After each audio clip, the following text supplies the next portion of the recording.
الحمدللہ والصلاۃ والسلام علی رسول اللہ وبعد۔ کن کن افراد کو انسان زکوٰۃ دے سکتا ہے؟ زکوٰۃ کے مصارف کون کون سے ہیں؟ تو قرآن مجید میں سورۃ توبہ میں اللہ تعالیٰ نے آیت نمبر 60 میں زکوٰۃ کے مصارف بیان کر دیے ہیں کہ کن کن کو زکوٰۃ دی جا سکتی ہے۔ اللہ تعالیٰ کا ارشاد ہے کہ انما الصدقات للفقراء والمساکین والعاملین علیہا والمؤلفۃ قلوبہم وفی الرقاب والغارمین وفی سبیل اللہ وابن السبیل فریضۃ من اللہ۔ یہ سورۃ توبہ کی آیت نمبر 60 ہے۔ اس میں اللہ تعالیٰ نے زکوٰۃ جن کو دینی چاہیے وہ 8 افراد ذکر کیے ہیں۔ نمبر 1 فرمایا کہ زکوٰۃ فقراء کے لیے ہے، اور نمبر 2 مساکین کے لیے ہے۔ فقیر اور مسکین عموماً یہ ایک دوسرے کے معنی میں استعمال ہوتے ہیں۔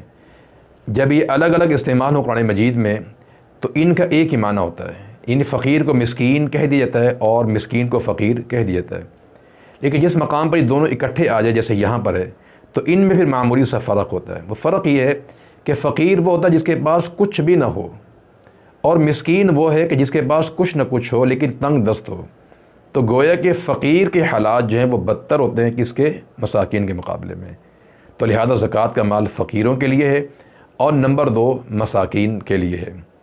نمبر 3 والعاملین علیہا، جو زکوٰۃ وصول کرنے پر مقرر ہیں، یعنی ایسے اہلکار، ایسے مسئول ذمہ داران جو زکوٰۃ اور عشر لینے پر مأمور ہیں، وہ بھی زکوٰۃ کا مال لے سکتے ہیں اگرچہ مالداری کیوں نہ ہو۔ نبی کریم صلی اللہ علیہ وسلم کے زمانے میں ایسا ہی ہوتا تھا کہ آپ مختلف اہلکاروں کو زکوٰۃ جمع کرنے کے لیے بھیجا کرتے تھے، اور باقاعدہ آپ ان کا محاسبہ بھی کیا کرتے تھے۔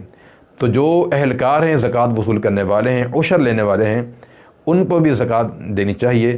عمر رضی اللہ تعالی عنہ نے اپنے دور خلافت میں ابن سعید نامی ایک شخص کو زکوٰۃ وصول کرنے کے لیے مقرر کیا تھا، اور جب زکوٰۃ کا مال لے کر آئے، جب ان کو دیا گیا تو انہوں نے کہا یہ کام میں نے اللہ کے لیے کیا ہے، مجھے یہ مال نہیں چاہیے۔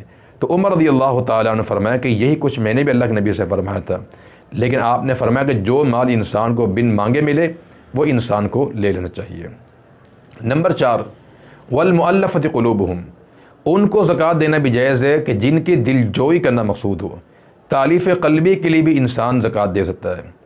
اس میں کون کون سے لوگ شامل ہیں؟ نمبر 1 ایک ایسا نو مسلم جو نئے مسلمان ہوا ہے، اس کی دل جوئی کرنے کے لیے انسان اس کو زکوٰۃ کا مال دے تاکہ وہ اسلام میں ثابت قدم ہو جائے۔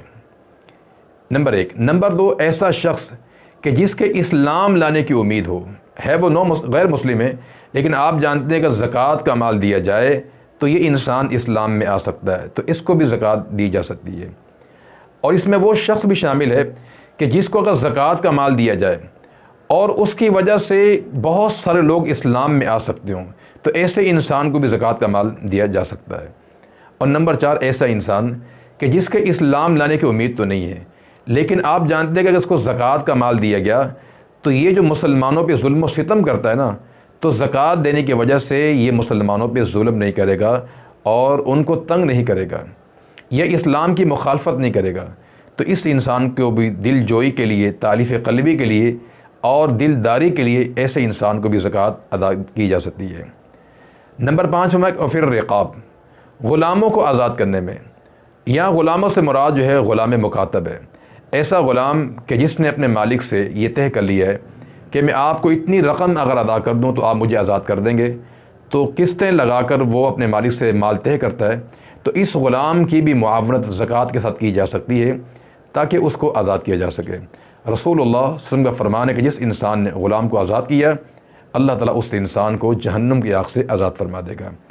اس دور میں چونکہ غلامی کا سلسلہ نہیں ہے، تو اس دور میں ایسا ہو سکتا ہے کہ کوئی بھی شخص، چونکہ ہمارے ہاں کفر نظام ہے، عدالتی نظام بھی اسلامی نہیں ہے، ہمارے کتنی ایسے مسلمان ہیں کہ جنہیں بغیر کسی جرم کے گرفتار کیا گیا ہے اور وہ جیلوں میں سڑ رہے ہیں، ان کو چھڑانے کے لیے یعنی کفری نظام نے بڑے بھاری جرمانے لگائے ہوئے ہیں، اور وہ جرمانہ ادا کرنے کی طاقت نہیں رکھتے ہیں، لہذا اپنے زکوٰۃ کا مال دے کر ان مسلمانوں کو ان کے پنجے سے چھڑانا، آزاد کروانا، یہ بھی اس غلامی میں شامل ہے۔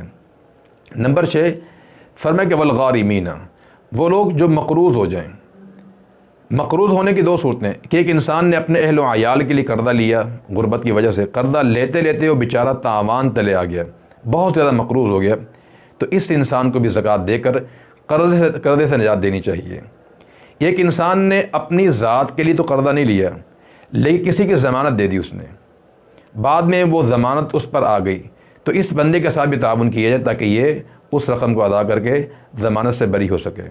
یا ایسا مالدار انسان کہ جس کا کاروبار اچانک ٹھپ ہو جائے، یا کوئی کسان ہے اس کی فصل تباہ ہو گئی، اب بیچارہ فقیر ہو چکا ہے، اگر یہ اپنی جائیداد کے ساتھ اپنا ازالہ کرے تو یہ مزید فقیر ہو جائے، تو ایسے انسان کو بھی زکوٰۃ دینی چاہیے تاکہ یہ قرضے سے باہر آ سکے اور جو اس کو نقصان پہنچا ہے اس کا ازالہ ہو سکے۔ اور نمبر 7 فرمائے کہ فی سبیل اللہ، اللہ تعالیٰ کے راہ میں بھی زکوٰۃ دی جائے۔ دیکھیں فی سبیل اللہ سے مراد اس میں 3 چیزیں آتی ہیں، نمبر 1 حج، نمبر 2 عمرہ، اور نمبر 3 جہاد فی سبیل اللہ۔ اس سے سارا فی سبیل اللہ مراد نہیں ہے، کیونکہ قرآن نے کہا کہ صرف صدقات ان لوگوں کے لیے، فقیر ہے، مسکین ہے۔ اگر فی سبیل اللہ سے مراد سب ہوتے تو اللہ نے فقیر کا، مسکین کا الگ ذکر کیوں کیا ہے؟ تو اس کا معنی یہ کہ فی سبیل اللہ میں عموم نہیں ہے، اس میں سب شامل نہیں ہے، بلکہ اس سے مراد ہم الغزات، وہ لوگ ہیں جو اللہ تعالیٰ کے راہ میں جہاد کرنے والے ہیں۔ اور یا پھر حج اور عمرے کو بھی فی سبیل اللہ میں شمال کیا گیا ہے۔ اور اسی کے اندر جو ہے مدارس بھی آ جاتے ہیں، چونکہ جہاد جو ہے یہ سے تلوار سے نہیں ہوتا، قلم سے بھی ہوتا ہے، زبان سے بھی ہوتا ہے، تو دینی ادارے بھی اس دور میں ایک جہادی کردار ادا کر رہے ہیں، تو فی سبیل اللہ کے اندر جو ہے دینی ادارے میں پڑھنے والے طلباء یہ بھی اس میں شامل ہوتے ہیں۔ نمبر 8 فرمائے کہ وہ اپنی سبیل، ایک انسان مسافر ہے، وہ اپنے علاقے میں اگرچہ مالدار ہے لیکن سفر پہ آیا، زاد راہ ختم ہو گیا، اس کا مال لٹ گیا، اب یہ بھلے بادشاہ ہو اپنے علاقے میں لیکن اس وقت وہ مسافر تھا، اس کا زاد راہ ختم ہو چکا، تو ایسے انسان کو بھی زکوٰۃ دی جا سکتی ہے۔ تو قرآن نے کہا فریضۃ من اللہ، یہ اللہ تعالیٰ کی طرف سے مقرر کردہ ہیں، یہ اللہ نے مقرر کی ہے۔ تو زکوٰۃ کے یہ 8 ہی مصارف ہیں، اور ان مسافر کے اندر جو ہے مسئلے پڑھنے والے طلباء بھی آ جاتے ہیں، چونکہ یہ بھی اپنا گھر بار چھوڑ کر جو ہے دور دراز سے آتے ہیں دینی اداروں میں پڑھنے کے لیے، تو ابن السبیل مسافروں کے اندر یہ لوگ بھی شامل ہیں۔ اور یہاں یہ یاد رہے کہ جو 8 مصارف اسلام نے بیان کیے ہیں، بعض لوگ یہ سمجھتے ہیں کہ ان میں سے 8 جو مصارف ہیں سب کو کچھ نہ کچھ زکوٰۃ کا مال دینا چاہیے، حالانکہ یہ ایسا نہیں ہے، بلکہ زکوٰۃ کا مال ایک انسان اس کو دے گا جو سب سے زیادہ ضرورت مند ہوگا۔